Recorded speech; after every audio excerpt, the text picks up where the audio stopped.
Everybody say gambling. Now, ang pagsusugal po ay nakaka-addict at ang pagsusugal ay nakakawasak, hindi lang ng personal na puso, kundi ng buhay. Kapag sinasabi natin, Pastor, ang pagsusugal naman is just a game. No, it's not just, it's more than just a game. It's a heart issue. Bakit? Ipinopromote po ng pagsusugal yung greediness.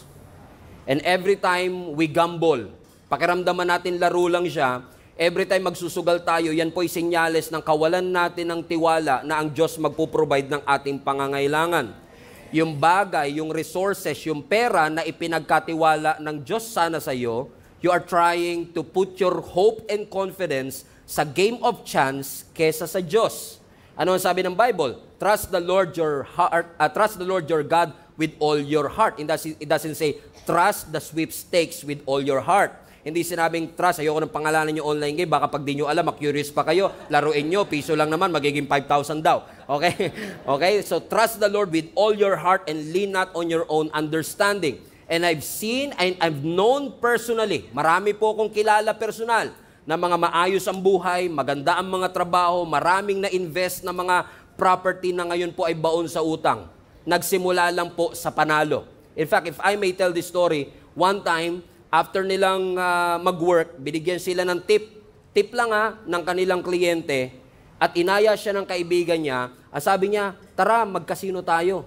Hindi tayo tataya ng pera natin. Yung tinip sa atin, yun lang yung itataya natin. Alam mo, tinaya nila, nanalo sila. Dahil nanalo sila, nawili siya, ngayon ang problema niya, baon siya sa utang. Umiiyak, devastated, pati tuition fee ng anak niya, pinangsugal niya, pati mga kayamanan ng kanyang mga father and mother-in-law, naubos niya, walang kamalay-malay yung asawa niya, naubos na lahat ng pera nila sa bank account. So, hindi lang to basta laro. Nagsimula sa laro, naubos ang kanilang pera, nalamatan pa ang kanilang pamilya. Pag tinignan mo mga taong ito, hindi naman sila tamad, masisipag sila magtrabaho. Yun nga lang, because they are so addicted to it, nakita ni Satan yung opening, greed. Anong ginamit ni Satan? Yung billboard sa EDSA. Tumaya ka rito, 100 pesos lang. Oo nga, 100 pesos lang. Wala namang mawawala sa akin eh. Amen? And I believe, I don't mean to offend anybody, but I believe na yung pagmamadali natin is a sign of the lack of wisdom. Ang mga nagmamadali, walang wisdom. Amen? Tanong nyo. Dahil nagmamadaling yumaman, anong ginawa? Nagnakaw. Huwag nyo dami. Si Mari, ganyan nga nangyari dun sa tito ni ganito. Kinakausap nyo kagad yung katabi nyo, baka mamaya nyo na pag-usapan yan. Kung sino, mabubuko pa ng katabi nyo kung sino yung topic natin today. So, asan na nga ba ako? Okay, so, pagka nagmamadali, no? Walang wisdom, tamo. Pagka nagmamadali ang isang tao, gusto niya yumaman, anong gagawin niya? Magnanakaw. May wisdom ba sa pagnanakaw? Wala. Ang papakita lang sa iyo, magkano makukuha mo. Hindi niya papakita yung consequence. Pwedeng masira ang buhay mo at ang buhay ng iyong pamilya. Amen. Sa pagmamadaling yumaman, anong gagawin ng iba? Taya tayo sa loto. Kaya sabi ko nga sa inyo, pag nakita ko kayong tumataya sa loto, guys. Ibig sabihin, tanungin nyo rin, ba't nandun ako? Magkasama tayo. Oh, 'di ba? Tataya, anong papakita sa atin ng media? Oh, may nanalo 125 million. Inspire ka, nanalo 125 million. Pero hindi papakita ng media yung milyong-milyong taong tumaya pero talo. Sabihin natin, 10 piso lang naman yung ticket sa loto eh. Magkano na ba ngayon? O ba't alam nyo? Huli! Got you, man! I got you! I got you! Okay, hindi ko alam kung magkano yun eh. Anyway, 10 piso lang naman, wala namang mawawala sa akin. And every time people say that, I always tell them, akala mo lang walang mawawala, but actually, ang nawala is yung trust mo that God will provide. Nawala yung lordship ng Panginoon na si Lord ang magbibigay sa iyo. If you think about it, lahat ng klase ng sugal, umaasenso ang sugal, nagbe-benefit ang sugal sa pagkatalo ng iba. Wala namang mananalo kung walang natatalo sa sugal eh. So, ibig sabihin, kaya siya nagpa-prosper kasi may kailangang matalo.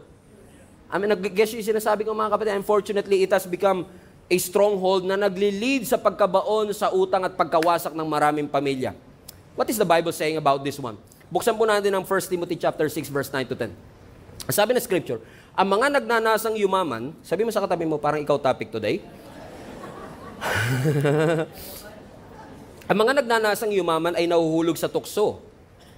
By the way, for those of you who are joining us for the first time, every time I post something here, may mga verse na ganito, hindi lang to basta article sa internet.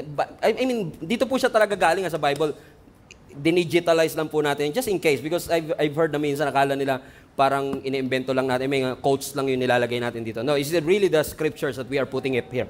So watch this. Ang mga nagnanasang yumaman ay nahuhulog sa tukso at nasisilo sa bitag ng masasama at mga hangal na hangarin na nagtutulak sa kanila sa kamatayan at kapahamakan. Pansinin po ninyo ito. Ang sabi, yung mga nagnanasa daw na yumaman, nahuhulog sa tukso.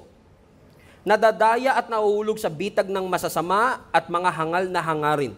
Pansinin nyo yung mga scammer, yung mga promotor ng mga sugal o ng loto. Karamihan niya nagbe-benefit sila sa pandaraya sa ibang tao. At makikita nyo dito, dahil sinasamantala nila yung mga tao na may kagustuhang yumaman, opening, nagkakaroon ng deception. Bakit daw po? Verse 10, sapagkat ang pag-ibig sa salapi ang ugat ng lahat ng kasamaan. Now, everybody read that part again. Sapagkat ang pag-ibig sa salapi ay ugat ng lahat ng kasamaan. So mag-ingat kayo sa nakikita nyo sa Facebook, naririnig nyo sa ibang tao, kasi doon sa mga Facebook minsan, tinatanggal nila yung pag-ibig.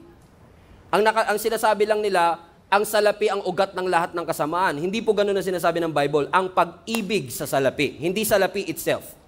Ang ugat ng lahat ng kasamaan. So ibig sabihin, kung hindi pera, kundi pagmamahal sa pera ang ugat ng kasamaan, pwedeng mahirap ka pero mahal mo yung pera. Kasi minsan may connotation tayo, yung mga mayayaman, mga greedy yan. Correct? Pero based on that text, hindi porket mahirap, hindi greedy. In fact, marami kong kilala, greedy na, hindi pa lang obvious kasi wala pang pera. But greediness is a heart issue. Ang sabi ng scripture, dahil sa paghahangad ng yumaman, dahil sa pag-ibig sa salapi, amen, tayo ay nalalayo sa ating pananampalataya. In our pursuit to get rich, in our pursuit to have a well-of life, ano po ang sabi ng Bible? Tayo po ay nabubulid sa kasamaan. So, Satan is after your calling and your testimony. And if it means na yung greediness ang maging opening nito, amen? Or pornography ang maging opening nito, Satan will do everything to bring you down. But God is good.